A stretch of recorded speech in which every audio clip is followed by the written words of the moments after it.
जय कुंज बिहारी राधा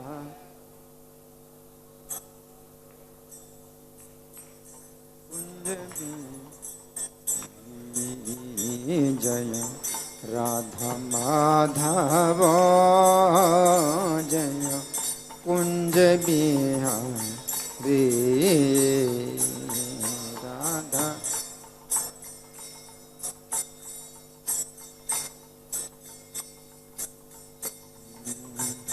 जय गोपी जन वल्लभ जय गिरिवर धारी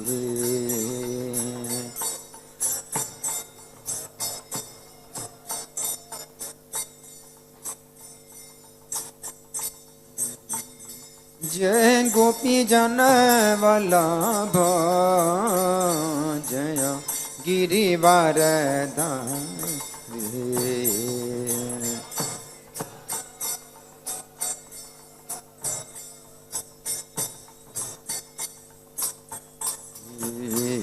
जय यशोदानंदन जय ब्रज जन रंजन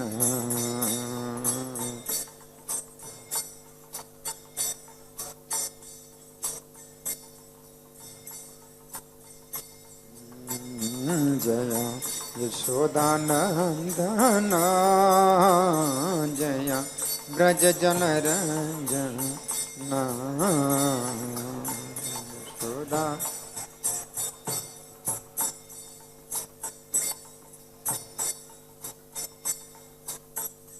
जय यमुना तीरा बनचारी जय कुंज बिहारी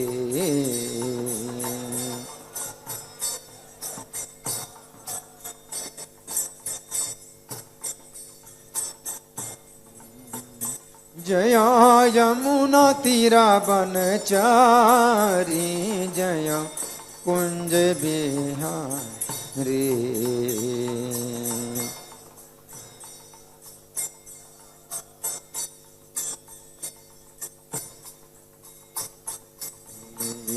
जय राधा माधव जय कुंज बिहारी राधा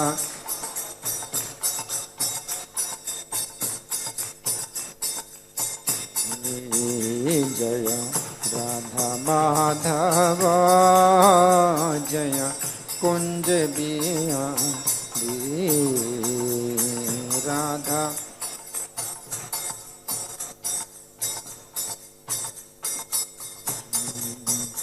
जय गोपी जन वल्लभ जय गिरिवर धारी जय हो जय हो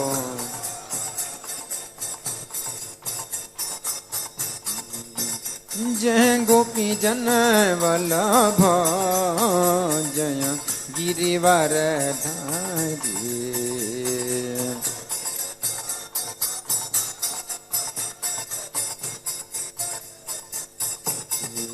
जय यशोदानंदन जय ब्रज जन रंजन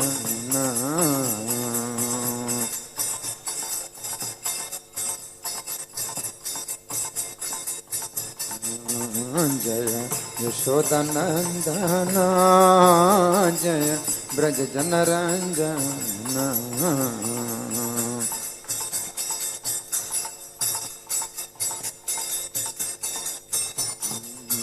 जय यमुना तीर बनचारी जय कुंज बिहारी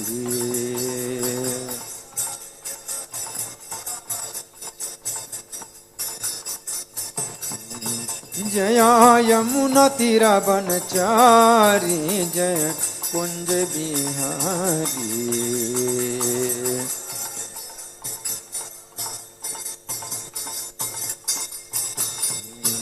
जय राधा माधव जय कुंज बिहारी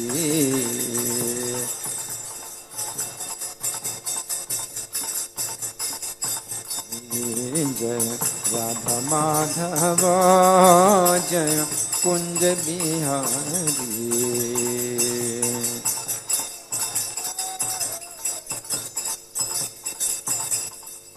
नित्य गौर हरि बोल हरि बोल हरि बोल हरि बोल।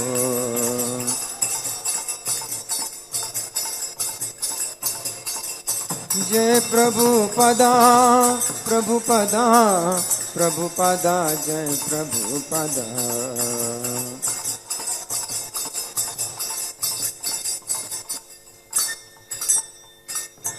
सब लोग प्रणाम करें। जय ओम विष्णुपाद परमहंस परिव्राजकाचार्य अष्टोत्तर श्री श्रीमद् डिवाइन ग्रेस अभय चरणारविंद भक्ति वेदांत स्वामी श्रील प्रभुपाद की जय। नित्य लीला प्रविष्ट ISKCON founder acharya saviour of the whole world Jagat Guru Srila Prabhupada की जय। नामाचार्य हरिदास ठाकुर की जय।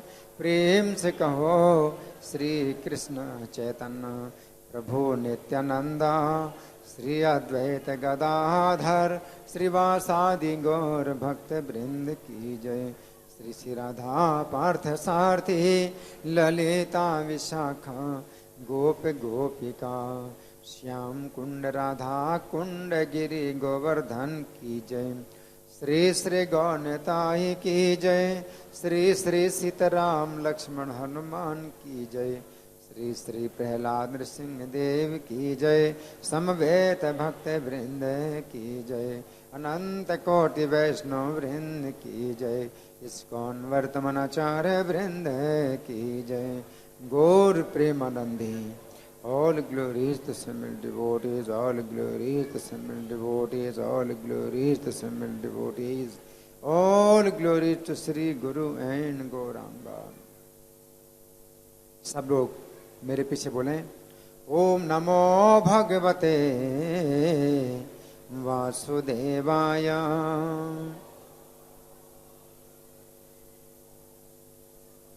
ओम नमो भगवते वासुदेवाय।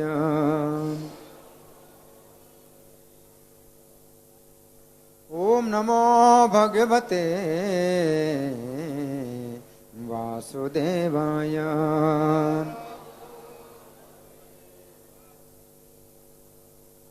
ग्रंथराज श्रीमद् भगवद गीता थारूप अध्याय 3 अध्याय का नाम है कर्मयोग। श्लोक संख्या 9। आप सब लोग मेरे पीछे बोलेंगे। आपके पास पुस्तक नहीं है और मेरे पास पुस्तक है, लेकिन फिर भी आप लोग मेरे पीछे बोलें, ठीक है। ये संस्कृत भगवान के द्वारा निकली है तो बहुत पवित्र है और बहुत सरल है, तो आप लोग मेरे पीछे बोलेंगे, कोई कठिनाई नहीं है, ठीक है। सब लोग मेरे पीछे बोलिए। यज्ञार्थात् कर्मणोऽन्यत्र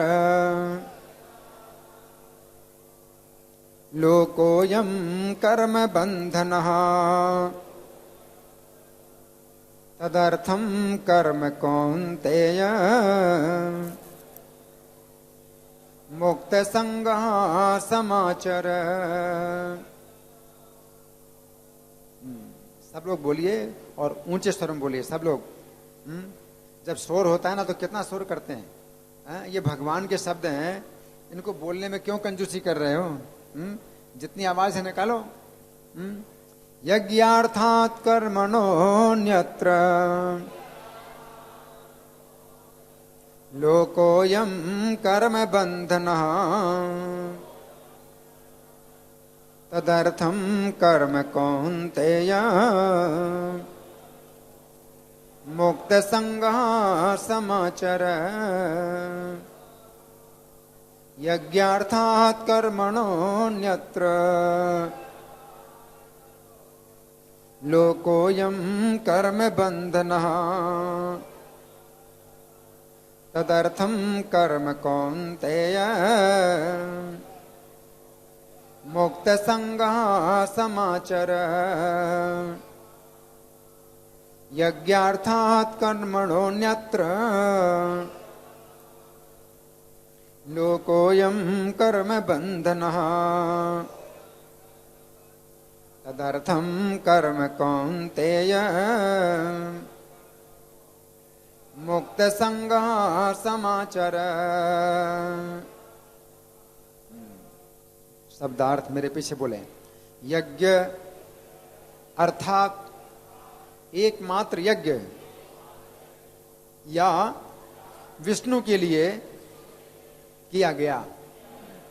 कर्मणः कर्म की अपेक्षा, अन्यत्र अन्यथा, लोकः संसार, अयम यह, कर्म बंधनः कर्म के कारण बंधन, तत् उस अर्थम के लिए, कर्म कर्म, कौन्तेय हे कुंती पुत्र, मुक्त संगः संग यानी फलाकांक्षा से मुक्त, समाचर भली भांति आचरण करो। अनुवाद मेरे पीछे बोले। श्री विष्णु के लिए। क्या बात है, आवाज बहुत कम हो रही है? सब लोग क्यों नहीं बोल रहे हैं? कुछ लोगों ने अपने मुंह बंद कर रखे हैं। जब शोर होता है तब शोर मचाएंगे, है ना? सब लोग बोलिए। श्री विष्णु के लिए यज्ञ रूप में कर्म करना चाहिए, अन्यथा कर्म के द्वारा इस भौतिक जगत में बंधन उत्पन्न होता है। अतः हे कुंती पुत्र, उनकी प्रसन्नता के लिए अपने नियत कर्म करो। इस तरह तुम बंधन से सदा मुक्त रहोगे। धन्यवाद। तो हम अब प्रार्थना बोलेंगे। आप लोग मेरे पीछे यथासंभव बोलने का प्रयास करें। ओम अज्ञानतिमिरान्धस्य ज्ञानाञ्जनशलाकया चक्षुरुन्मीलितं येन तस्मै श्री गुरवे नमः। श्रीचैतन्यमनोभीष्टं स्थापितं येन भूतले स्वयं रूपः कदा मह्यं ददाति स्वपदान्तिकं। वन्देऽहं श्रीगुरो श्रीयुतपदकमलं श्रीगुरून् वैष्णवांश्च श्रीरूपं साग्रजातं सहगण रघुनाथान्वितं तं सजीवं साद्वैतं सावधूतं परिजन सहितं कृष्ण चैतन्य देवं श्रीराधा कृष्ण पादान् सहगण ललिता श्रीविशाखान्वितांश्च। हे कृष्ण करुणा सिंधो दीनबंधो जगत्पते गोपेश गोपिका कांत राधा कांत नमोस्तुते।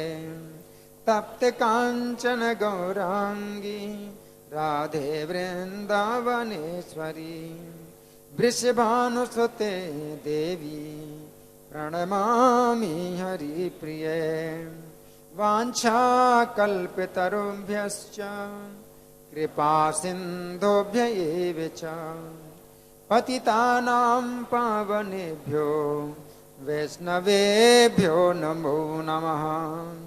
जय श्री कृष्ण चैतन्य प्रभो नित्यानंद श्री अद्वैत गदाधर श्रीवासादि गौर भक्त वृंद। हरे कृष्णा कृष्ण कृष्ण हरे हरे हरे राम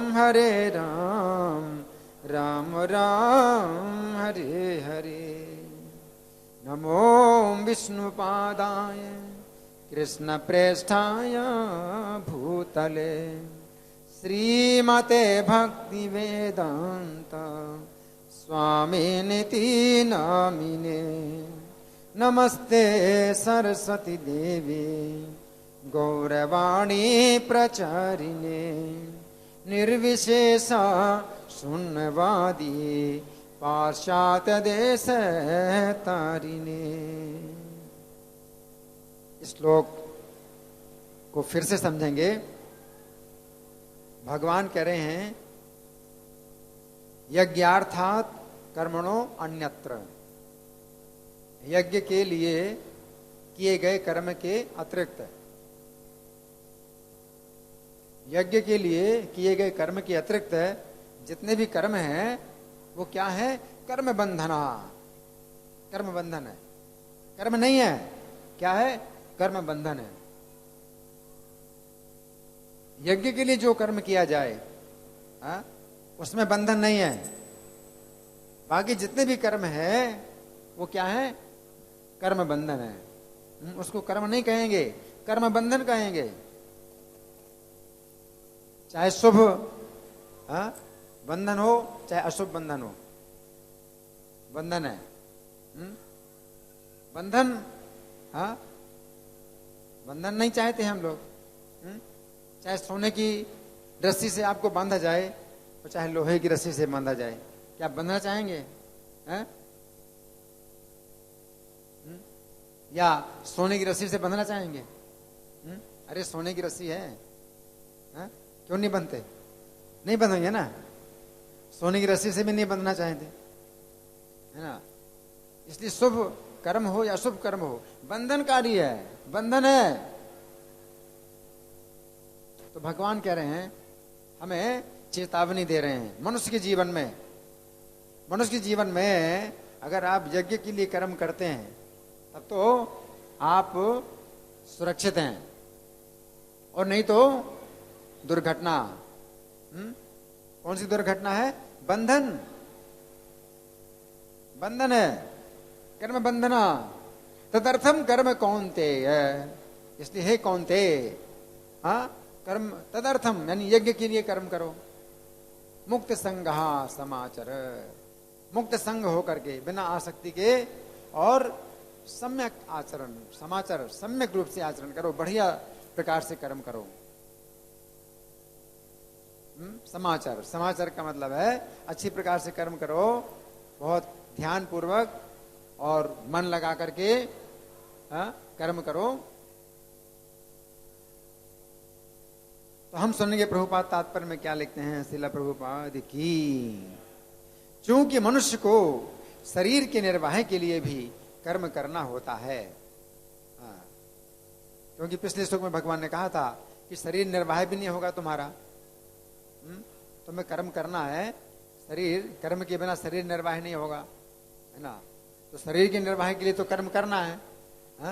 तब प्रभुपाद कहते हैं कि चूंकि मनुष्य को शरीर के निर्वाह के लिए भी कर्म करना होता है, अतः विशिष्ट सामाजिक स्थिति तथा गुण को ध्यान में रखकर नियत कर्म इस तरह बनाए गए हैं कि उस उद्देश्य की पूर्ति हो सके। नियत कर्म, नियत कर्म बनाए हैं। नियत कर्म किस प्रकार से बनाए हैं? सामाजिक स्थिति और गुणों को ध्यान में रख करके। आपकी सामाजिक स्थिति क्या है और आप कौन से गुण में हैं। इस समय तो वो स्थिति नहीं है, समाज की स्थिति इस समय वो नहीं है जो उस समय थी गीता काल में। भगवान के समय जो समाज की स्थिति थी वो बहुत अच्छी प्रकार से चार वर्णों में समाज विभाजित था। चार वर्ण कौन कौन से? ब्राह्मण, क्षत्रिय, वैश्य, शूद्र। चार वर्णों में समाज विभाजित था। और ब्राह्मण के जो गुण हैं वो सतोगुण है, सतोगुण में है ब्राह्मण। ब्राह्मण किस गुण में है? सतोगुण में है। क्षत्रिय किस में है? सतोगुण रजोगुण का मिश्रण है। जो वैश्य है वो रजोगुण तमोगुण का मिश्रण है। और शूद्र है वो तमोगुण में, इस प्रकार से जो 4 वर्ण हैं ये 3 गुणों में विभाजित हैं, 4 वर्ण। तो यहां प्रभुपाद लिखते हैं कि नियत कर्म इस प्रकार से बनाए गए। ब्राह्मण, कोई ब्राह्मण के वर्ण का है तो उसे क्या कर्म करना चाहिए?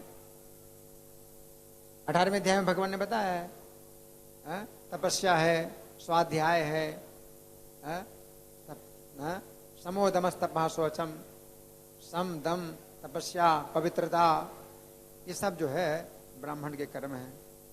और क्षत्रिय कर्म शौर्यम तेजो धृतरदाक्ष्यम, शूरता है, वीरता है, धैर्य है, निपुणता है, युद्धे चाप्य पलायनम, युद्ध से ना भागना, तो क्षत्रिय के नियत कर्म है। वैश्य के कर्म है कृषि गोरक्षा वाणिज्यम, खेती करना, गोरक्षा करना, व्यापार करना। और परिचर्यात्मकम कर्म शूद्रस्यापि स्वभावजम, और शूद्र के नियत कर्म क्या है? परिचर्यात्मक कर्म है। जितने भी कर्म होते हैं शूद्र के, अनेक प्रकार के कर्म होते हैं, लेकिन सब परिचर्यात्मक होते हैं। परिचर्यात्मक का मतलब सेवा के लिए होते हैं। शूद्र अपना कुछ व्यापार नहीं करता है, या शूद्र क्षत्रियों की तरह शासन नहीं करता है, ब्राह्मण की तरह तपस्या और स्वाध्याय नहीं करता है। शूद्र क्या करता है? सेवा का काम करता है। सेवा का काम कोई भी दिया जाए तो वो करता है। इस प्रकार से 4 वर्ण है। तो यहाँ प्रभुपाद लिखते हैं कि इस प्रकार से नियत कर्म बनाए गए हैं कि उस उद्देश्य की पूर्ति हो सके। कौन सा उद्देश्य? शरीर निर्वाह। शरीर का भी निर्वाह करना है,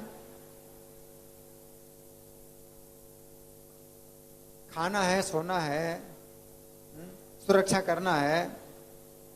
तो ये जो आवश्यकताएं हैं शरीर की, तो वो भी पूरी हो जाएं, और अपने वर्ण के अनुसार,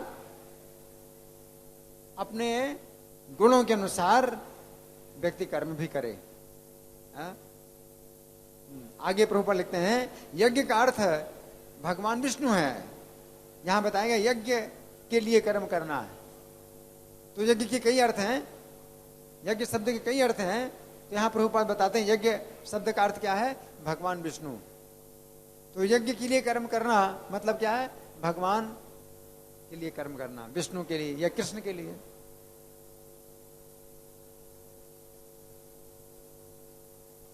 आगे सारे यज्ञ भगवान विष्णु की प्रसन्नता के लिए हैं। अगर यज्ञ किया जाए विष्णु की प्रसन्नता के लिए, तब वो यज्ञ के लिए कर्म कहलाएगा। कोई व्यक्ति यज्ञ कर्म कर रहा है लेकिन यज्ञ के लिए कर्म नहीं कर रहा है, तो कर्म बंधन है। कोई व्यक्ति यज्ञ कर्म करता है लेकिन यज्ञ के लिए कर्म नहीं करता। जैसे मथुरा के ब्राह्मण थे,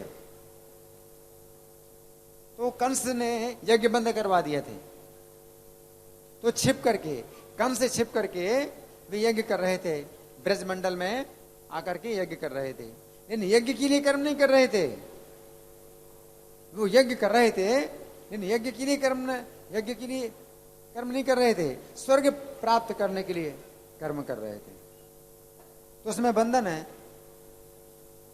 उसमें बंधन है। स्वर्ग प्राप्त करने के लिए वो यज्ञ कर रहे थे, लेकिन यज्ञ के लिए कर्म नहीं कर रहे थे।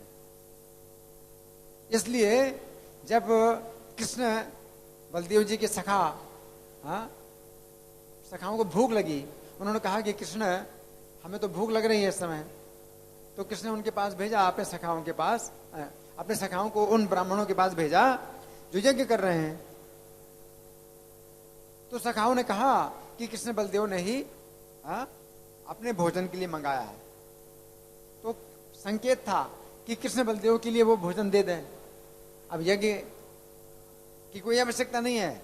अगर कृष्ण बलदेव साक्षात भोजन मांगे तो फिर कोई जरूरत नहीं है कि यज्ञ पूरा करो तब हम भोजन देंगे, क्योंकि वे तो परम भोक्ता हैं। कृष्ण बलदेव ही तो परम भोक्ता हैं। लेकिन चूंकि यज्ञ के लिए कर्म नहीं कर रहे थे, भगवान को प्रसन्न करने के लिए कर्म नहीं कर रहे थे, तो उनको ऐसी बुद्धि नहीं मिली। वो यज्ञ करते रहे और उन्होंने उनकी बात का उत्तर ही नहीं दिया।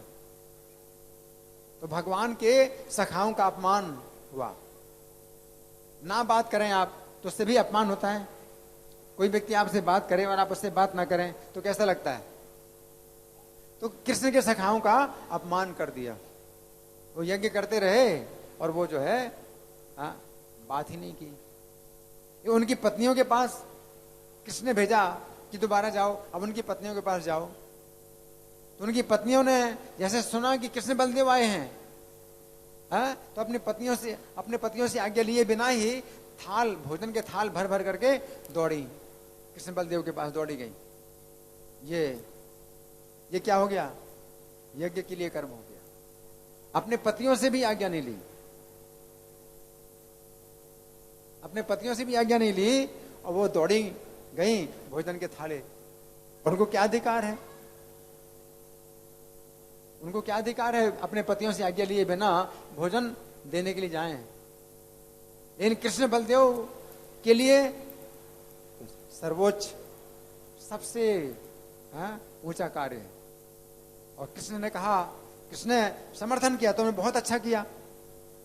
कृष्ण ने कहा तुमने बहुत अच्छा किया जो तुम मेरे लिए भोजन लाई हो।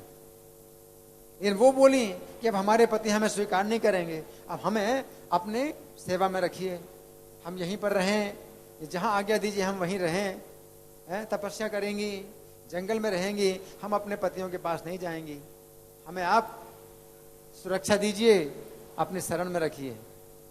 तो हमने अपने पतियों का त्याग कर दिया है, आपके लिए हम भोजन लेकर के गई, तो हमने जो है अपने पतियों का त्याग कर दिया है, अपने पतियों से हमने आज्ञा लिए बिना आपको भोजन दिया है, हमारे पति हमें स्वीकार नहीं करेंगे। बड़े कट्टर ब्राह्मण थे। और पत्नी को अगर मना कर दें कि जाओ तुम्हारी जहां इच्छा है जाओ, हम तुम्हें स्वीकार नहीं करेंगे, वो कहां जाएंगी? स्त्री अबला है, उसे सुरक्षा चाहिए। तो पहले से ही उन्होंने भगवान से कहा कि वे हमें त्याग है, हमारा त्याग करें, उससे पहले ही हम आपको स्वीकार करना चाहती हैं, आपकी सेवा में रहना चाहती हैं।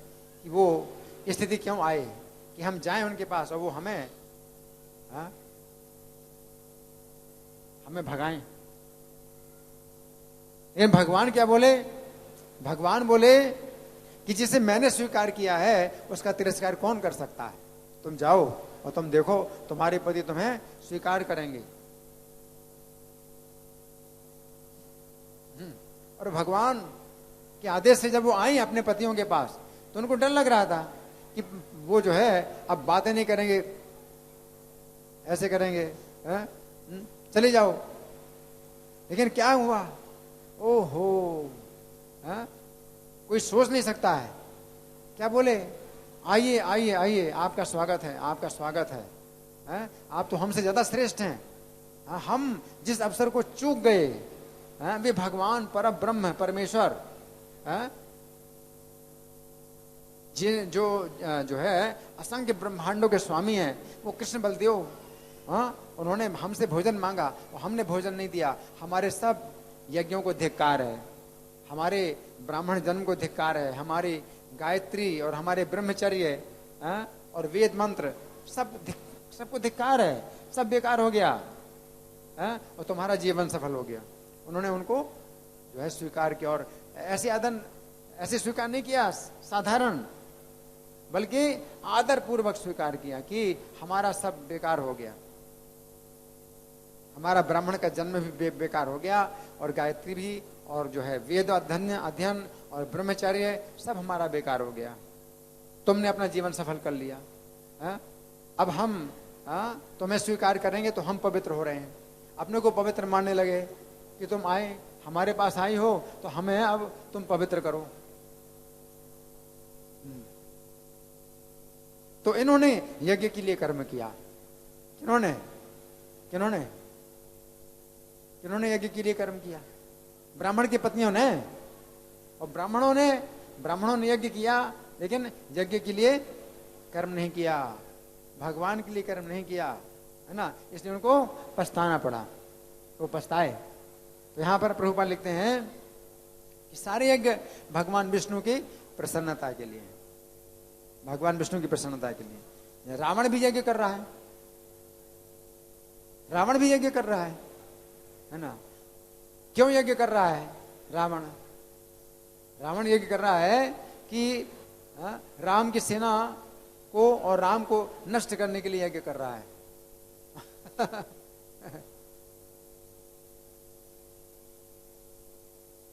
तो वो यज्ञ क्या है?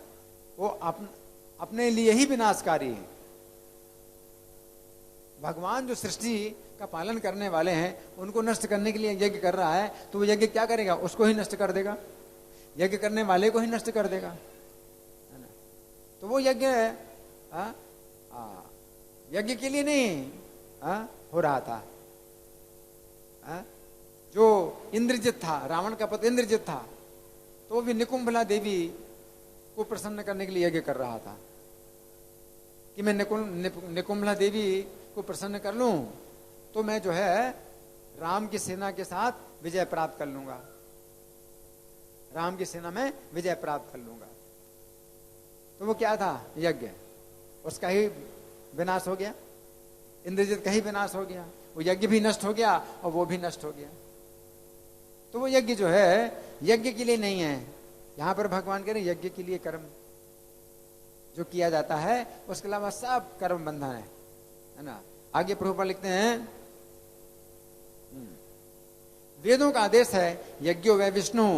दूसरे शब्दों में चाहे कोई निर्दिष्ट यज्ञ संपन्न करे या प्रत्यक्ष रूप से भगवान विष्णु की सेवा करे।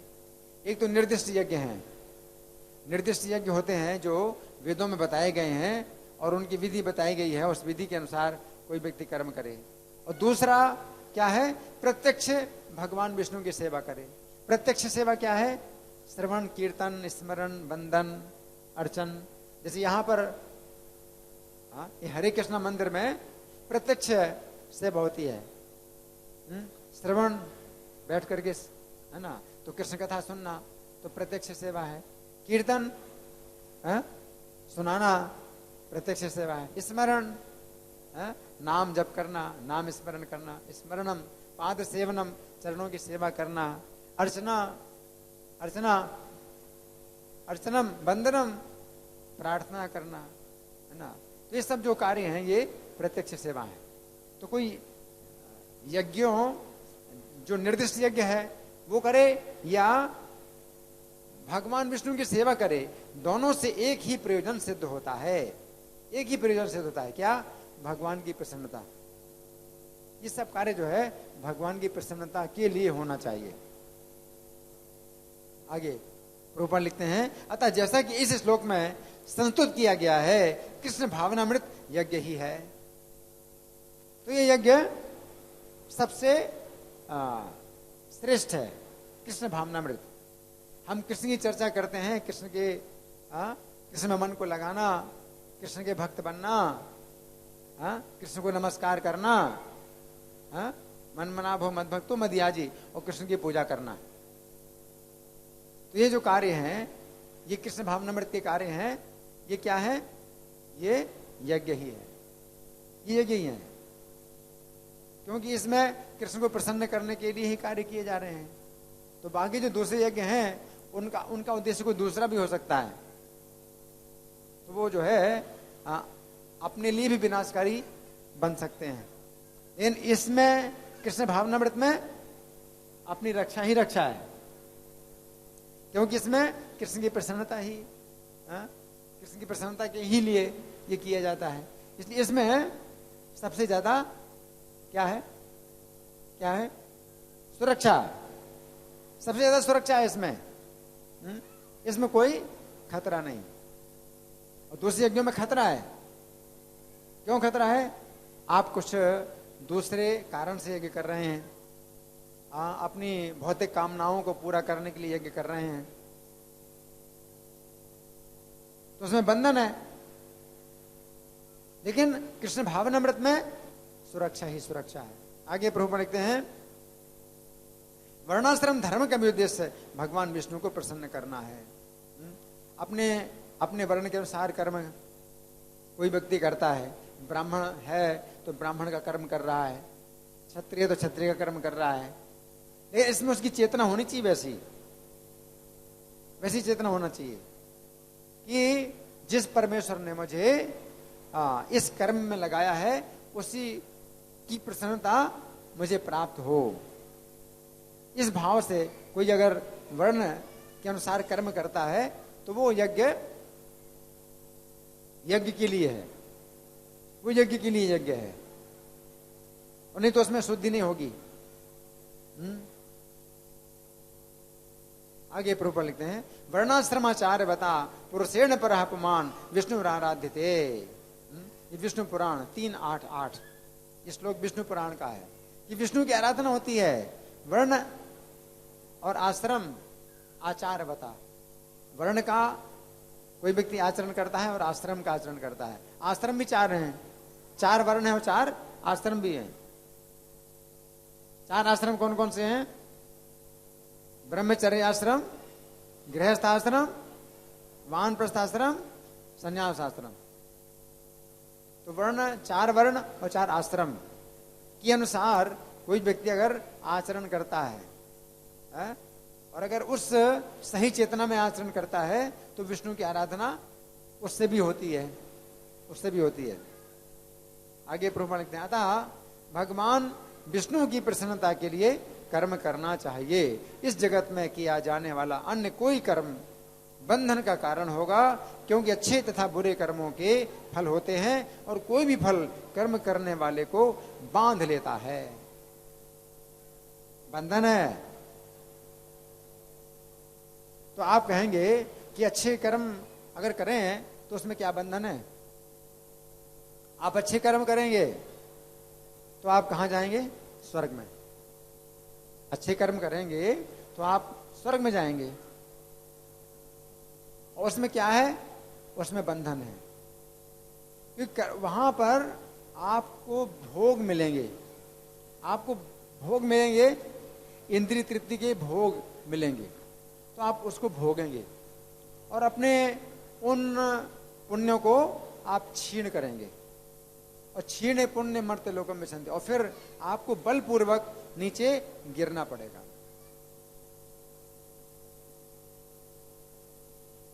क्या अच्छा है? स्वर्ग में जाना अच्छा है? अच्छा है स्वर्ग में जाना? अच्छा है? अच्छा है? अच्छा है स्वर्ग में जाना? सुन नहीं रहे? क्यों अच्छा नहीं है? हैं? गिरना पड़ेगा? ये कह रहे अच्छा है। स्वर्ग में जाना अच्छा है? हैं? अच्छा है?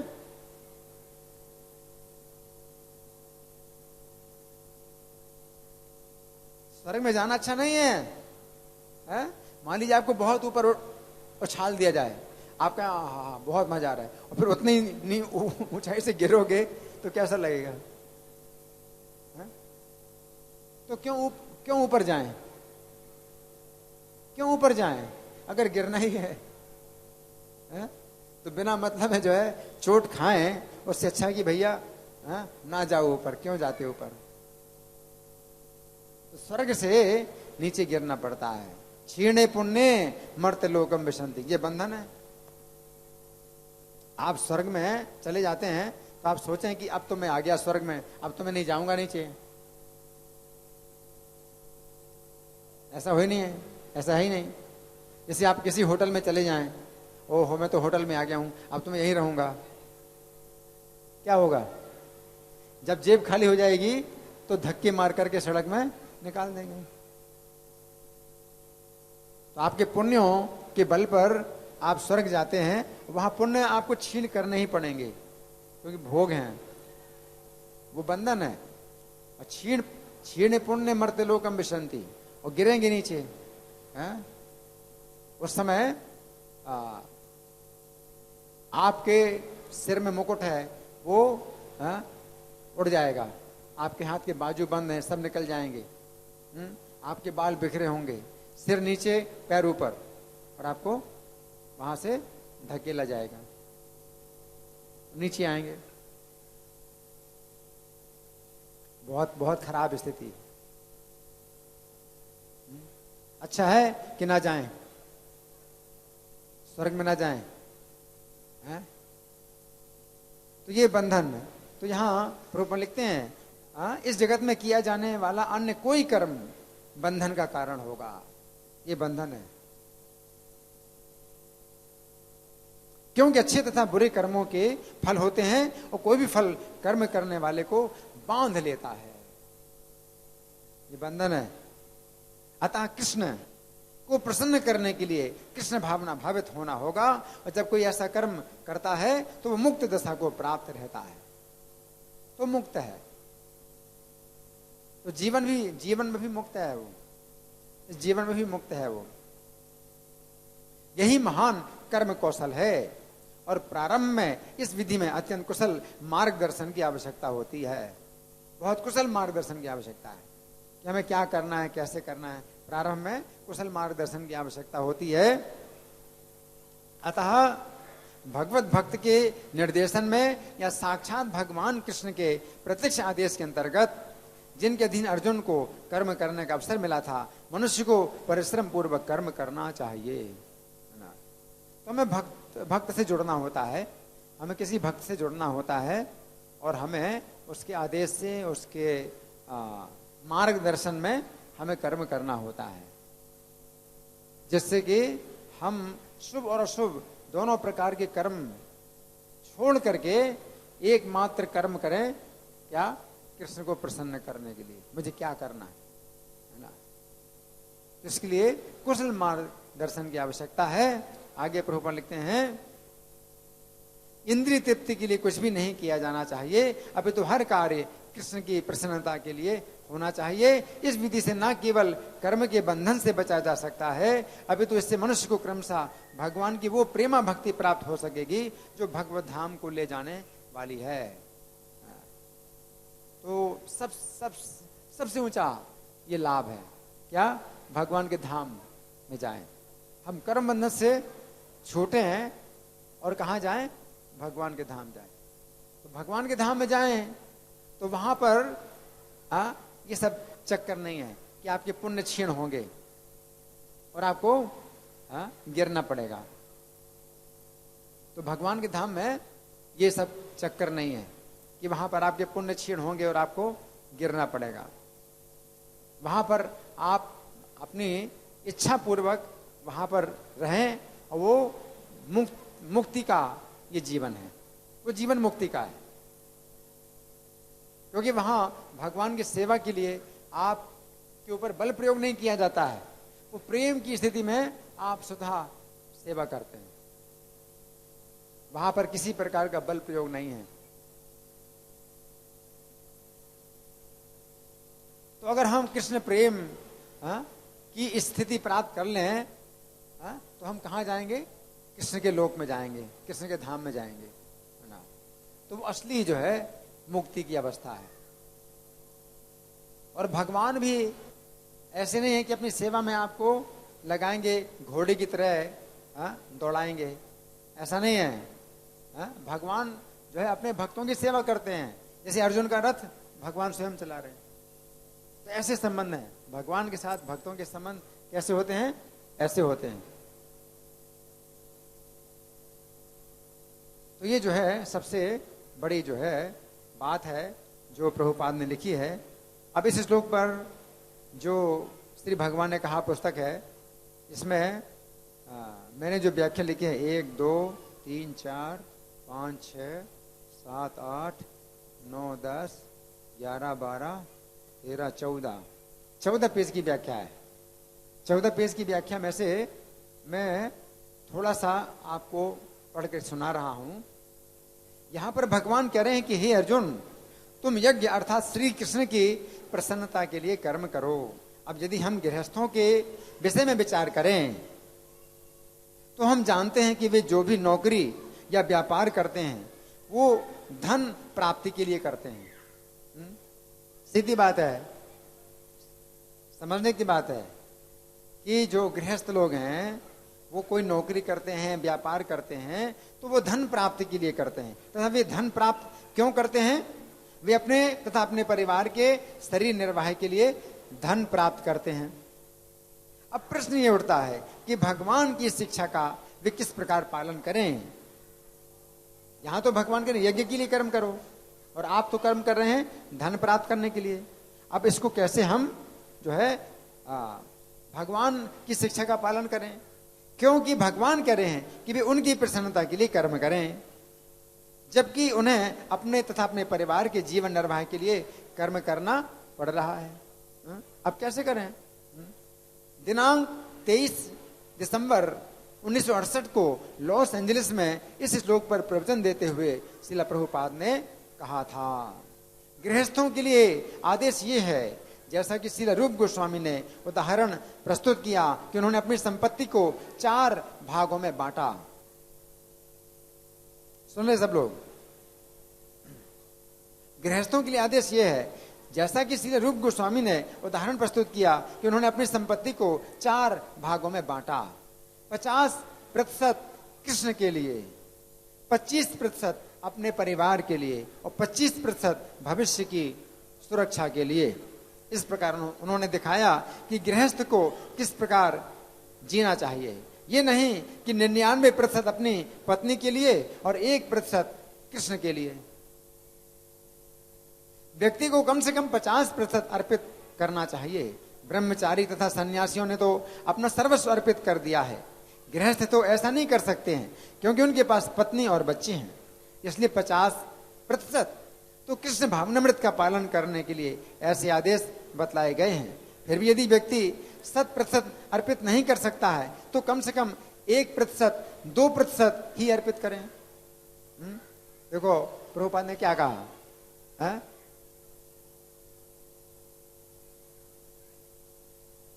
जितना अधिक वह करता है उतना ही अधिक वो बंधन से मुक्त होता है, और वो जितना अधिक धन अपनी इंद्रिय तृप्ति में लगाता है उतना ही अधिक वो भौतिक प्रकृति के बंधन में बंधता जाता है। तो ये जो है मतलब एक शिक्षा है कि हम लोग जो है अगर कुछ अर्जन करते हैं, नौकरी करते हैं, व्यापार करते हैं, तो कुछ विचार करना चाहिए, कुछ विचार करना चाहिए, है ना। तो 1%, 2%, 50% बताया गया है। 50%, अभी आप कहेंगे 50% कैसे हो सकता है? अपने निर्वाह के लिए कभी जो है घर का किराया भी देना पड़ता है, बच्चों की फीस देनी पड़ती है, नहीं चलता काम, नहीं चलता है ना। तो भी करो, शुरू करो। कहाँ से शुरू करो? 1%, 2%, है ना, इस तरह से करो, है ना। 10% करो, है ना। तो जो संभव हो सके वो करो, क्योंकि भगवान गीता में कह रहे हैं यज्ञ के लिए जो कर्म किया जाता है उसके अलावा बाकी सब कर्म बंधन है। तो वो जो है आपको बंधन से छुड़ाएगा। तो ये बहुत व्यवहारिक चीज है। ये जो है इसमें अपने ऊपर कोई भार नहीं आ रहा है, लेकिन ये जो है अपने लिए बहुत व्यवहारिक चीज है। और इतना भी अगर आपने विचार किया कि 1% तो हमें देना है, 2% देना है या 10% देना है ना, इससे बड़े जो है सरलता से कोई व्यक्ति छूटता है।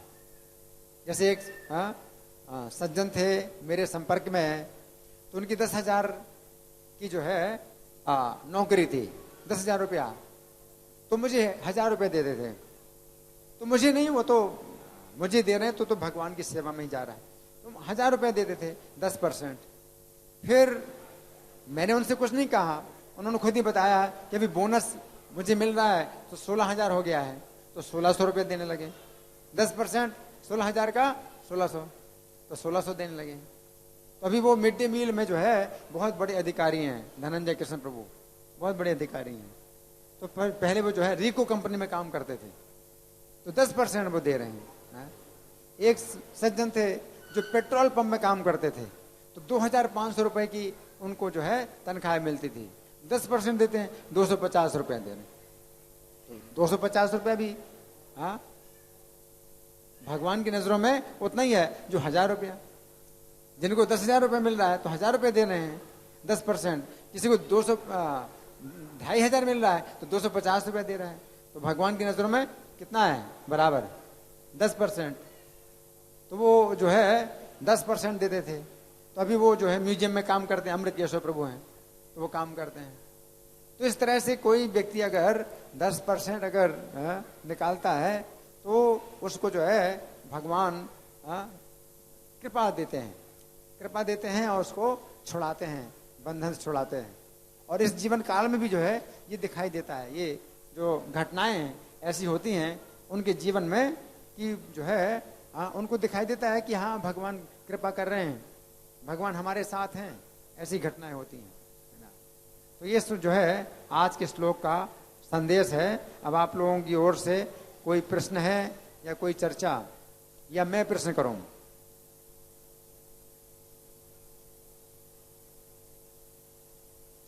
मैं प्रश्न करूं? हाँ जी, ये माइक चालू है। हरे कृष्ण प्रभु जी। जैसे बोलते हैं प्रभु जी कोई बहुत ज्यादा पुण्य करता है बोलते हैं, तो जो लोग देवी देवताओं को पूछते हैं वो स्वर्ग में जाते हैं बोलते हैं, और जो कृष्ण भगवान को पूछते हैं या तो किसी भक्तों के घर में जन्म दे देते हैं या फिर किसी पैसे वालों के घर में जन्म देते हैं। इनका प्रश्न है कि जो देवी देवताओं की पूजा करते हैं, देवी देवताओं की पूजा भी अगर कोई करता है कृष्ण भावना भावित होकर के, तो उसमें तो बंधन नहीं है। देवताओं की पूजा अगर कोई करता है कृष्ण भावना भावित होकर के, जैसे गीता में भगवान ने बताया है सत्वगुण में, उसमें बताया गया है कि फलम यज्ञ